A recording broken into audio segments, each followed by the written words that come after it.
Here stood Avery Collins Hale, 35 years old, frozen at the center of the Westin Crown Center Grand Ballroom, while 250 guests lifted their glasses to celebrate the new chief executive officer. My sister Lauren Hale had just finished her victory speech, smiling with the certainty of someone who believed the battle was already over. Then, she leaned toward the microphone and spoke clearly, deliberately loud enough for every phone camera in the room to capture it. "You are relieved of your duties, effective immediately. Security will escort you out."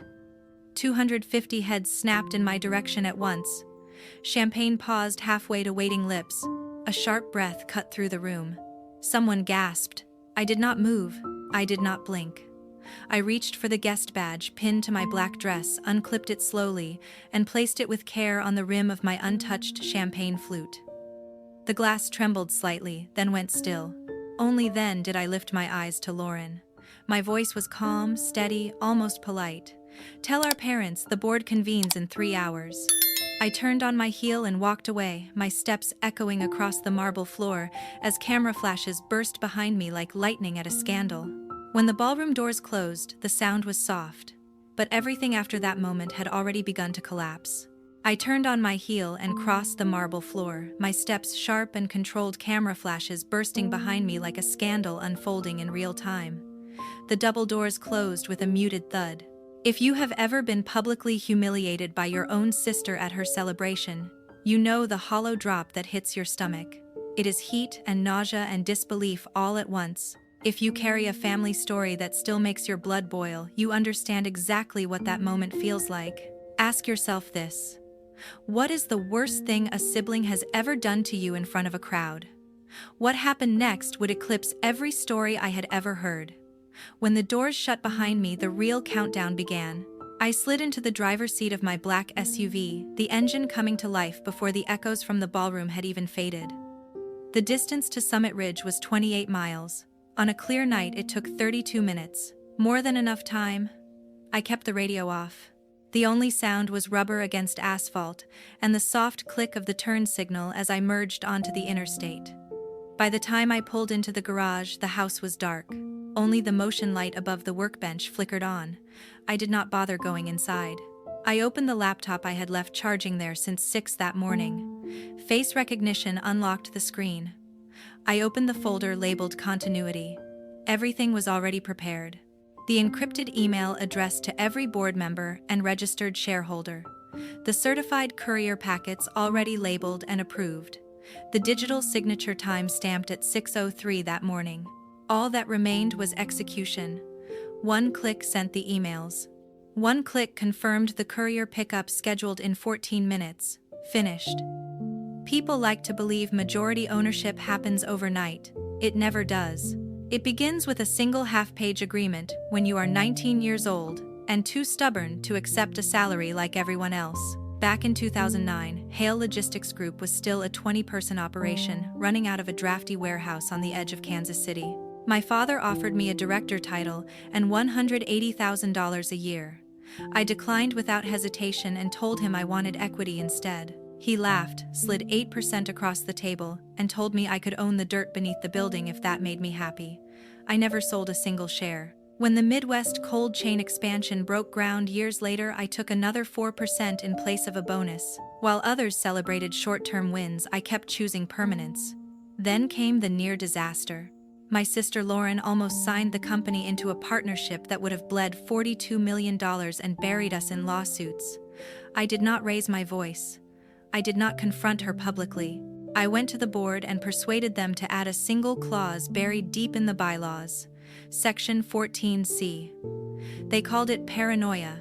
I called it insurance. A few years later, a refrigerated technology startup out of California we acquired offered me 12% in exchange for structuring the deal and absorbing the risk. I accepted without ceremony. When my parents later wanted liquidity to remodel their lake house, I bought their golden shares at full market value. No discounts, no favors. They believed they were helping me. They were not. Piece by piece, contract by contract, decision by decision. I kept stacking ownership until the ledger showed 71% under my name alone. No announcement was ever made. No plaque was hung on an office door. The truth lived quietly inside, state filings sealed and absolute. I closed the laptop, leaned back against the headrest, and finally released the breath I had been holding since my sister opened her mouth at that podium. Across the city, my younger brother Evan was live streaming from the ballroom, his phone angled to capture crystal chandeliers glittering behind him. I could picture the grin on his face without looking. His caption was already written: "A new era begins, family business, next generation." The reactions poured in. He had no idea the era he was celebrating had exactly 3 hours left. In the VIP section, the first phone vibrated. Charles Whitman, the silver-haired attorney who had drafted every major contract for Hale Logistics Group since it was 3 men and a warehouse decades ago, felt the buzz against his chest as he lifted a forkful of grilled salmon. One glance at the screen drained the color from his face. He stood so abruptly that his chair scraped across the marble, the sound sharp enough to slice through the string quartet. Without a word of apology, he grabbed my father by the elbow with one hand and my mother by the wrist with the other, guiding them firmly through the nearest service door. The narrow backstage corridor smelled of overheated catering trays and fresh-cut flowers. Charles Whitman swiped a keycard he was never meant to have locked the door behind them, and placed his phone into my father's hands as if it were something volatile. My father took it with both hands, his thumbs turning pale at the edges. He read the first page, once blinked hard, then read it again. His eyes stopped on the only paragraph that mattered. Section 14, C. The Emergency Continuity Clause. Drafted and executed years earlier after my sister Lauren had nearly signed a West Coast distribution agreement that would have drained $42 million and buried the company under years of litigation. The board had laughed when it was introduced. They had called me paranoid. My father had signed the amendment while half watching a football game on the office television. He had never read beyond the title. Now he read every word. His lips moved, but no sound came out. When he reached the line, stating that any unilateral termination of an executive by a non-equity appointee immediately suspended all authority and transferred control back to the majority shareholder, the air left his body in a single, slow collapse. His shoulders sagged forward as if invisible strings had been cut. My mother leaned closer, her hand gripping his arm. When she saw my electronic signature at the bottom of the document, the tears began before she reached the end of the second sentence.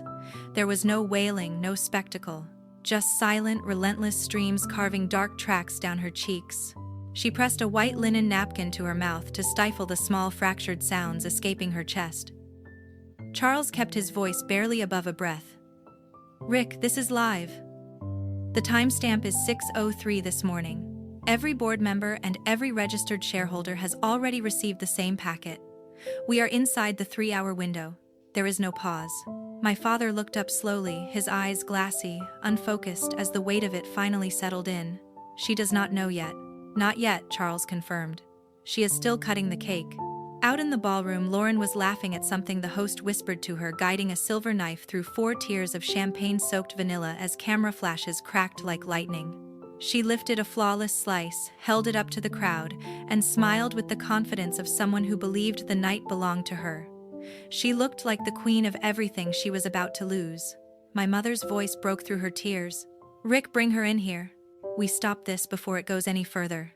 My father was already reaching for the door handle, his knuckles drained of color. As my mother pressed her crumpled napkin to her eyes one last time, the door burst open. Lauren entered the cramped backstage room first. My younger brother Evan followed immediately behind her, both of them still glowing from the applause and spotlights that had chased them off the main floor. The door slammed shut behind my father with enough force to rattle the framed supplier awards lining the wall. The smile my sister had worn all evening did not fade, it did not even tremble.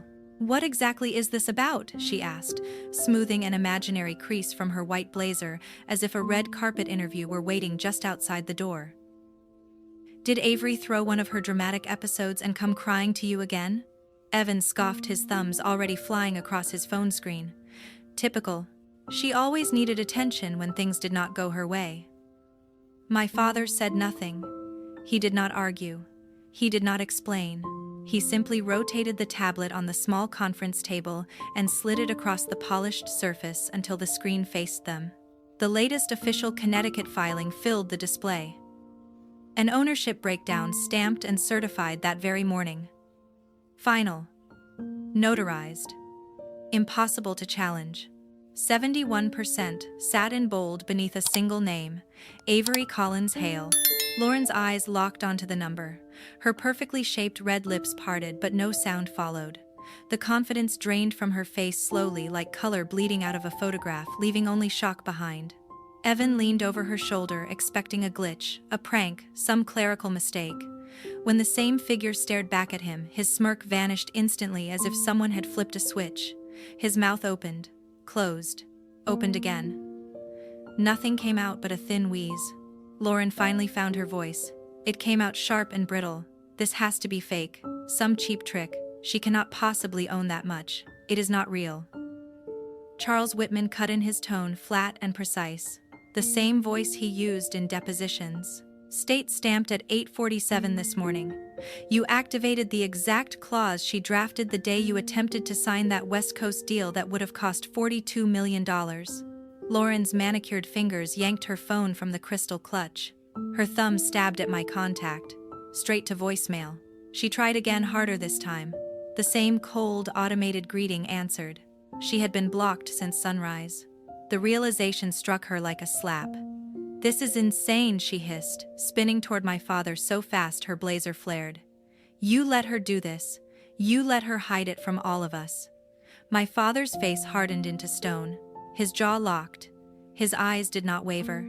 I signed what was placed in front of me every quarter, the same way you did. Without reading past the first paragraph, Evan finally found his voice. It cracked thin and panicked, like a teenager backed into a corner. We can still fix this. Call an emergency attorney. File for an injunction. His words hung in the air, desperate and weightless, already too late. Anything. Charles Whitman shook his head once, slow and absolute. You have less than 3 hours before the mandatory meeting is called. After that, the vote is binding under majority control. No court in Connecticut moves faster than 71%. Lauren's breathing turned shallow and rapid. Her eyes darted from the tablet to my mother's tear-stained cheeks, then to my father's clenched fists. She searched every face in the room for an ally, a crack, a way out. There was nothing. The room seemed to close in on her with every frantic glance. She tried one last time. Her voice fractured completely. She would never destroy her own family over petty revenge. My father met her stare without blinking. You destroyed any chance of mercy the moment you humiliated her in front of 250 people who used to work for her. Silence swallowed what little air remained in the room. Lauren stood motionless, staring at the glowing screen as the truth settled into her chest like ice water. Evan kept refreshing his phone, his thumb shaking, waiting for a miracle that was never coming. While Lauren remained frozen in place, every board member's phone vibrated at the same time. The first was Harold Weinstein, the board chairman. His fork hovered halfway to his mouth when the screen lit up with an encrypted attachment and a subject line announcing an emergency shareholder meeting under Section 14C. Harold's jaw tightened. He set the fork down, pushed back his chair, and walked straight to the head of the security station near the east exit. One sentence, low, controlled. Lock the room. No one leaves. Within 15 seconds, every other board member's device followed. Margaret Klein opened hers, her eyes widening behind her reading glasses. Paul Delgado muttered a curse under his breath. Phones began rising throughout the ballroom like dark mirrors reflecting the chandelier light. The jazz quartet struck a wrong note and stopped playing altogether. Security moved immediately. 6 additional guards in black suits appeared at the 4 main exits and both service doors. Arms crossed, feet planted, polite smiles that dared anyone to test them. Near the coat check, a venture capitalist made a hesitant move toward the lobby. He did not get far. A guard stepped sideways and blocked the path without a word. Another guest phone, already pressed to his ear, tried the west corridor and met the same wall of muscle. The message was instant and unmistakable. The celebration was finished. On stage, the host, a local news anchor hired for the evening, sensed the shift ripple through the room. He gently took the microphone from a confused server who had been moments away from announcing dessert. "Ladies and gentlemen," he said, his voice steady but louder than necessary, "please remain seated. We will have a brief, unscheduled announcement from the majority shareholder shortly. Thank you for your patience." The house lights dimmed another notch. The string lights above the cake table stayed bright, making the four-tier champagne-soaked masterpiece look suddenly absurd. Lauren rushed back out from the private corridor, her cheeks flushed, her hair slightly out of place for the first time all night. She gripped the microphone stand with both hands to steady herself, her knuckles drained of color. "Everything is perfectly fine," she announced, the words tumbling over one another. "This is only a minor administrative update. Please remain calm and enjoy the rest of the evening." Her right hand shook so violently the microphone shrieked with feedback. A thin ripple of nervous laughter drifted up from one table, then died immediately. No one believed her anymore. At the edge of the stage, Evan appeared, forcing a casual posture as he slid along the velvet wall toward the service exit. His phone was pressed tight to his ear, his lips moving rapidly, his eyes darting. He managed 3 steps. A guard materialized in front of him, shook his head once and pointed back toward the ballroom floor. Evan froze, trapped between the guard and 200 watching faces. The temperature in the room seemed to drop 10 degrees in less than a minute. Champagne went flat in untouched glasses. The waitstaff stood frozen mid-step, silver trays of petite desserts suspended in the air. Phones continued to light up across the ballroom, with the same document, the same ownership table, the same name printed in bold at the very top. A woman at table 6 gasped loud enough for half the room to hear. Her husband tilted his screen toward her so she could read it herself. The sound spread outward like a shockwave. Someone whispered, 71%. The number traveled faster than the document ever could. Lauren tried again. She forced a smile that looked painted on by an unsteady hand. "Really, everyone, there is absolutely nothing to worry about. We will return to celebrating in just a moment. Please remain seated." Her voice fractured on the final word. The microphone shrieked again. No one applauded. No one cheered.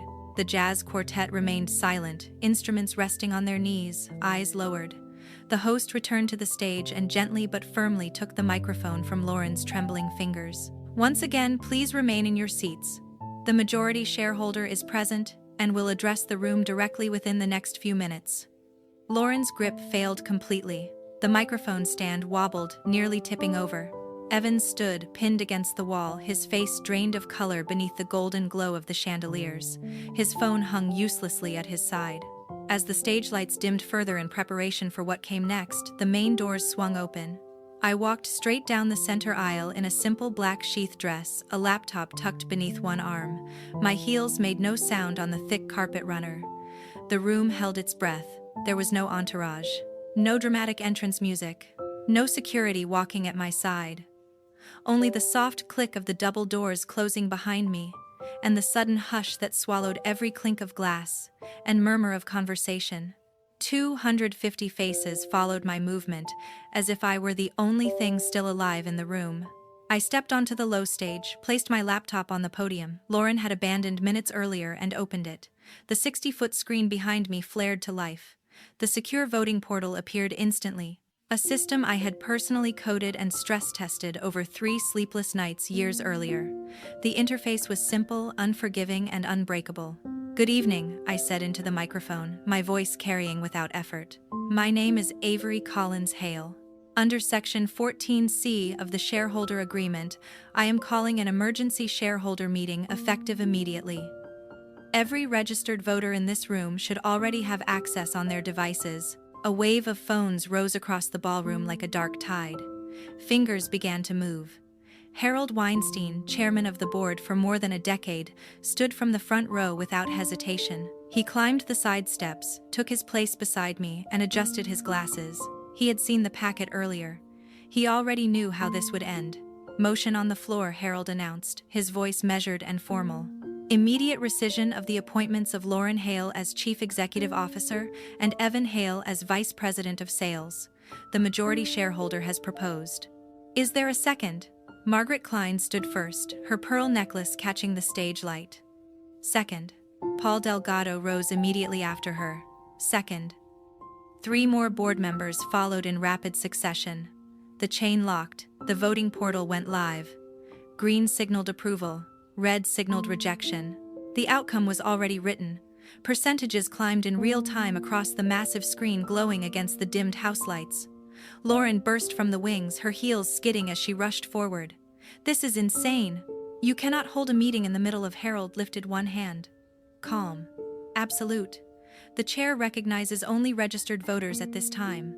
Lauren froze mid-step, her mouth still open, the realization hitting her all at once. No one was listening. From the side aisle, Evan tried next, his voice cracking. "Avery, come on. We are family. You are really doing this here, right now." I did not look at him. I watched the numbers instead. 58% green, 61, 64. Small shareholders, warehouse managers who had earned fractional equity over decades, mid-level engineers who had chosen stock instead of raises tapped yes without hesitation. They remembered who had fought to protect their bonuses when Lauren wanted to slash costs. They remembered who had personally rewritten the disaster recovery systems after the flood threat years earlier. 67%. Long-term institutional investors followed without pause. They had watched me turn down impressive titles in exchange for deeper ownership year after year. Their votes locked in within seconds. 69%. Lauren tried again, louder now, desperation seeping through her voice. "Harold, shut this down. She is bluffing." Harold did not move. 70% reached. Motion threshold met. 71% snapped into place and held. Solid green across the entire screen. Harold turned to the room. "The motion carries under majority shareholder authority. Appointments are rescinded. All executive privileges are revoked. This meeting is adjourned." The final tally remained illuminated for 5 long seconds, searing itself into every retina in the ballroom. A collective breath released all at once. Someone dropped a fork. The sharp clatter echoed like gunfire in the sudden silence. Lauren stared at the numbers as if sheer willpower might force them to change. Her lips moved, but no sound followed. Evan's phone slipped from his fingers and struck the marble floor with a sharp crack that echoed beneath the chandeliers. I closed the laptop with a soft snap. When the final hands lowered and the result locked across the screen, Harold Weinstein's voice cut through the stunned silence with surgical precision. "The motion is adopted unanimously. Lauren Hale and Evan Hale are hereby relieved of all executive duties and titles effective immediately upon adjournment." The words settled heavily in the air. Final, unavoidable. Lauren lunged forward from the edge of the stage, her heels scraping against polished wood. "You cannot do this. This is my company. Our family legacy." I did not raise my voice. I rotated the laptop toward the projector and advanced to the next slide with deliberate calm. The massive display behind us shifted, bathing the ballroom in cold blue light. "I already have. And to ensure a smooth transition, additional measures are now in effect." The screen filled with a pre-signed addendum, prepared at dawn, every line reviewed and approved by outside counsel. It detailed the immediate activation of a 10-year non-compete clause prohibiting both of them from any role within the food supply chain, software industry, or any related field nationwide. No consulting roles, no competitor board seats, no quiet advisory calls to clients we had built together. Below that, in bold text, came the next consequence. Immediate forfeiture of all previously granted golden shares, along with permanent revocation of all future dividend rights tied to their former executive compensation packages. Those shares were never just paper. They were the safety net Lauren had cashed in for her weekend escapes and luxury retreats. They were the buffer Evan relied on to bankroll his vintage car obsession. All of it vanished in a single decision. Lauren's eyes moved across the text, one line at a time. Her lips parted as the meaning finally landed. Color drained from her face until she looked almost translucent beneath the stage lights. Evan, standing just behind her, gripped the edge of the podium. His skin took on a sickly gray tone. He looked moments away from being physically ill, right there on the Persian rug. "Security," I said quietly into the lapel microphone, my voice even almost bored. 4 guards emerged from the wings at once, moving with the calm precision of men trained for exactly this kind of corporate theater. 2 positioned themselves beside Lauren, taking her gently but firmly by the elbows like escorts at a formal event that had gone catastrophically wrong. The other 2 mirrored the motion with Evan. One hand light on his shoulder, the other steady at his back. My sister twisted against their hold, her blazer riding up as her voice climbed in pitch. "Dad, Mom, do something. Tell them to stop." My father stood beside my mother near the front row, rooted in place. His hands were clasped so tightly the knuckles showed white against his silver wedding band. His eyes remained fixed on the carpet, tracing its intricate pattern as if it might reveal an answer he had missed for decades. My mother's face was streaked with smeared mascara and trembling lips, but she did not move. She did not speak. She did not reach for her phone. Their combined 8% stake, once a comfortable cushion for retirement plans and weekend escapes, meant nothing in this room now. No vote to cast, no voice to raise, no leverage left to challenge the momentum I had built, contract by contract, filing by notarized filing. Lauren's voice broke completely as the guards guided her toward the service corridor off stage, the narrow passage lined with emergency lights and abandoned coat racks. "Avery, please. We are sisters. Blood sisters. You cannot just erase us like this." I met her eyes for the first time that night and held her gaze without blinking. "Blood does not override contracts. And tonight you signed the one that ends this chapter." Evan was already halfway down the steps, his shoulders hunched, trembling under the steady pressure of the guard at his back. He did not resist the way Lauren had. He did not argue. He simply stumbled forward, head lowered, the fight draining out of him with every step. The corridor doors closed behind them with the same soft, echoing thud they had made when I walked out 3 hours earlier. Only this time there was no return. The room remained frozen for 5 long seconds. The kind of silence where you can hear your own heartbeat beneath the steady hum of the air conditioning. A single cough from the back row shattered it. Then Harold Weinstein cleared his throat into the microphone, his voice steady, practiced, unchanged. "This emergency meeting is now adjourned. Thank you all for your attention and cooperation this evening. Dessert service will resume shortly." I closed the laptop with a quiet snap. The screen went dark. The projector powered down with a low hum. I gathered my things and stepped off the stage, passing the velvet ropes and the faces of partners who had once shaken Lauren's hand as if she owned the future. Now they nodded to me instead. Subtle shifts in loyalty written in lowered eyes and murmured congratulations. My mother finally moved, taking a single step toward the service corridor. My father's hand closed around her arm and stopped her. They remained there together, silent observers to the end of an era they had started but never truly controlled. Outside the Kansas City night air felt cool against my skin as I slid into the waiting car. The driver asked no questions. He pulled away from the hotel curb headlights, cutting through the light drizzle that had begun sometime during the vote. 4 months later, everything looked different. The new nameplate on my office door was simple brushed steel. Avery Collins Hale, Chairwoman and Chief Executive Officer. There was no announcement, no company-wide email. The next morning the building opened like any other day, except every decision now passed through my desk. First quarter results came in 28% above forecast. The restructuring I had planned for years rolled out without resistance. The warehouse automation contracts Lauren had stalled for 18 months were finalized in 9 days. Clients who had been undecided called back on their own. Stability sells. Lauren listed the Lake Lotana house 3 weeks after the gala. The 6-bedroom lakefront property with its infinity pool and private dock sat on the market for 47 days before a cash buyer from Dallas claimed it without negotiation. She needed every dollar. The accelerated inheritance tax bill hit the moment her golden shares were clawed back. The tax authorities do not wait for family drama to resolve itself. Evans sent out 211 resumes over 11 months. Every interview followed the same pattern. Polite smiles, professional nods, then silence. The non-compete agreement was airtight and part of the public record. No company in food supply software would touch him. He eventually accepted a part-time sales position at a car dealership in Blue Springs, wearing the same worn blazer he had on the night everything collapsed. My father listed the Leawood house in October. My mother refused to remain in Kansas City once the gala photographs flooded the local society pages. They closed on a 2-bedroom condominium in Naples overlooking the Gulf. The moving trucks arrived on a Tuesday. I learned the same way everyone else did. The listing went live. There was no farewell dinner, no phone call, only a forwarded change of address notice from the Postal Service.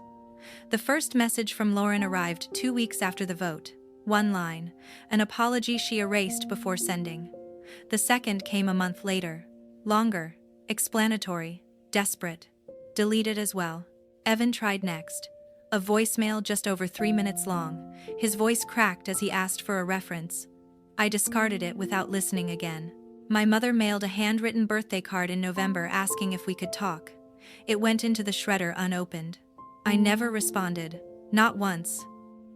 Power is not inherited. It is not handed out at galas alongside champagne and applause. It is built share by share, contract by contract. Over 16 years of choosing ownership instead of approval. I never wanted the stage. I wanted the foundation. And foundations do not apologize when the house finally collapses. Some families fracture quietly. Ours fell apart in front of 250 witnesses beneath crystal chandeliers, while security guarded the exits. That night taught me the only lesson that matters. Blood may share a last name, it does not share a vote. And votes are the only thing that ever counted.